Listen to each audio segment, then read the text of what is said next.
Hey everybody, thanks for joining me. So another request from Kimmy. She's done a ton. Y'all can see it on Buy Me a Coffee.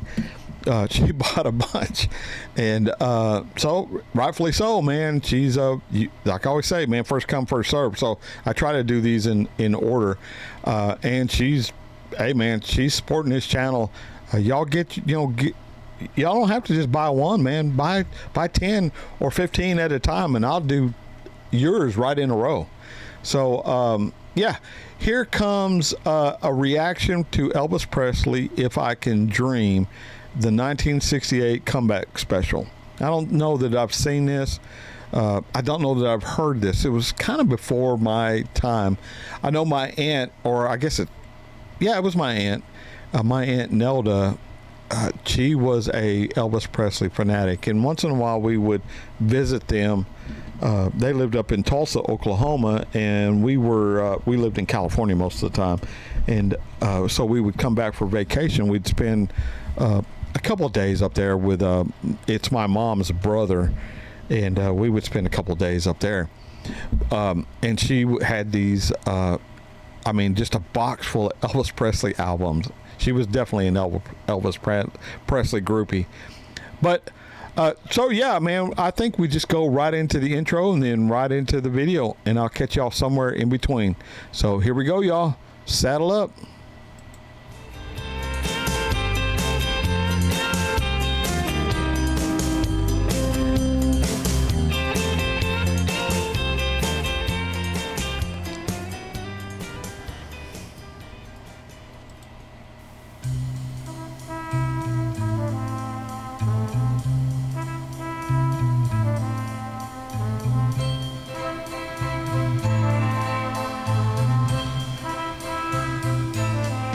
Must be lights burning brighter somewhere. Got to be birds flying higher in a sky more blue. If I can dream of a better land where all my brothers walk hand in hand, tell me why, oh why can't my dream come true? Oh, why? There must be peace and understanding sometimes. Strong wind of promise that will blow away all the doubt and fear. If I can dream of a warmer sun where hope keeps shining on everyone, tell me why, oh why won't that sun appear? Man, I think Elvis was, there was a time, just like John Denver, he was popular, and then all of a sudden he wasn't cool anymore to the listener, and they stopped playing his music. But he would play residencies in Las Vegas, and made money there. But then, 20 years down the road, it was cool listening to Elvis again. And John Denver was the same way, man. John Denver, it was cool listening to him in 71, 72, and 73, and somewhere in the middle 80s or middle 70s, middle to late 70s, I guess, it wasn't cool to be a John Denver fan. And I never, thank God, I've always, I always went my own way. I didn't go with the crowd. If I liked something, I liked something. I wouldn't go, I would tell you, no one bullied me ever. And I wouldn't talk to somebody about, you're listening to whatever, and that's uncool, and, that's goofy and all that. I would never do that. But that's what some of these great, great artists, man. I mean, there's no more of a singer and performer that can even come close to what Elvis Presley has done. And it's apparent the reason why, man. Just listening to his voice and the way he can just project this, the male voice, Yeah, and so now he's, it's cool. You could probably make a bumper sticker saying, "We love you, Elvis," and it would probably sell out. But 40 years ago, man, you didn't want to let anybody know you were an Elvis Presley fan. They would think you're this or that. But I liked it, man, and I liked this song, and I just did a little bit of searching on the online, and apparently this was a song that came about because of Martin Luther King being assassinated. That's what I read. Don't know if that's a rumor or if that's true or not, but it makes the lyrics sound have a little bit more weight to it, I guess, and it's good. We're lost in a cloud with too much rain. We're trapped in a world that's troubled with pain. But as long as a man has the strength to dream, he can redeem his soul. That's why. That's right, man. Deep in my heart, there's a trembling question. Still, I am sure that the answer's gonna come somehow. Out there in the dark, there's a beckoning candle. Oh yeah, and while I can think, while I can walk, while I can stand, while I can talk, while I can dream, please let my dream come true.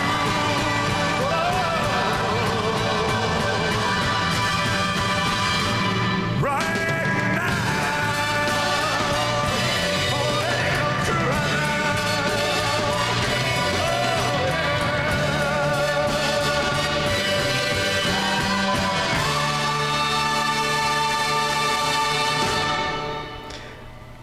Thank you.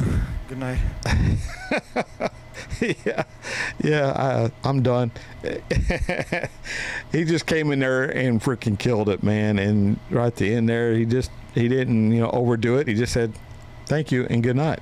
So let me just hit on what I think this message is. This message is about our fellow man.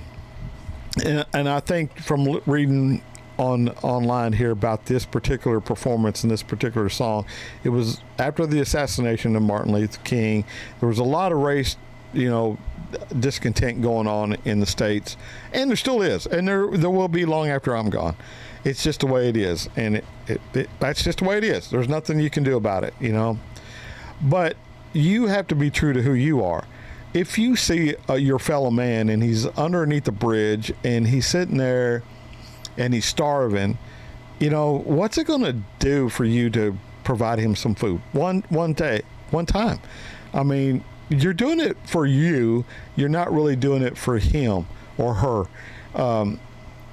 But when you think you got it bad, when you think the whole world is down on you and kicking you when you're down, look around. There's people that don't even have a stinking bed. They're living in a cardboard box. In the wintertime, they're cold. In the summertime, they're burning up. They don't just get to go take a warm shower when they're cold. It might be weeks before they can bathe. So when you think you got it bad, like I said, just look around and realize you ain't got it as bad as you think you do. Your glass needs to be half full from now on instead of half empty. If it's a clear sky outside, you need to go out and give thanks and just bask in the fact that you're breathing today. And I think that's what he's trying to say here is, look, we can do better, for our fellow man. We don't have to go out and assassinate somebody because we don't get, we don't care what they stand for or what they think or what they're preaching and whatever we don't kill. I mean, why would you do that? Why would you do that? You don't agree with them, so you just want to take them away from their family and away from the world and away from all their loved ones and peoples and friends. You snuffing out life doesn't just affect one person. It affects so many on so many levels, and in the end, you're just a dirtbag, And there's some things that you just can't undo. You can't bring that person back. You can't bring that the person that you didn't agree with, their life back to where they can hold their grandchildren. Like I'm just so fortunate that I can get up in the morning and within 30 minutes I'm going to see a little 16-year-old bundle of energy, and she's going to be hollering papa, and I'm going to be feeding her a bottle while she lays there and watches cartoons.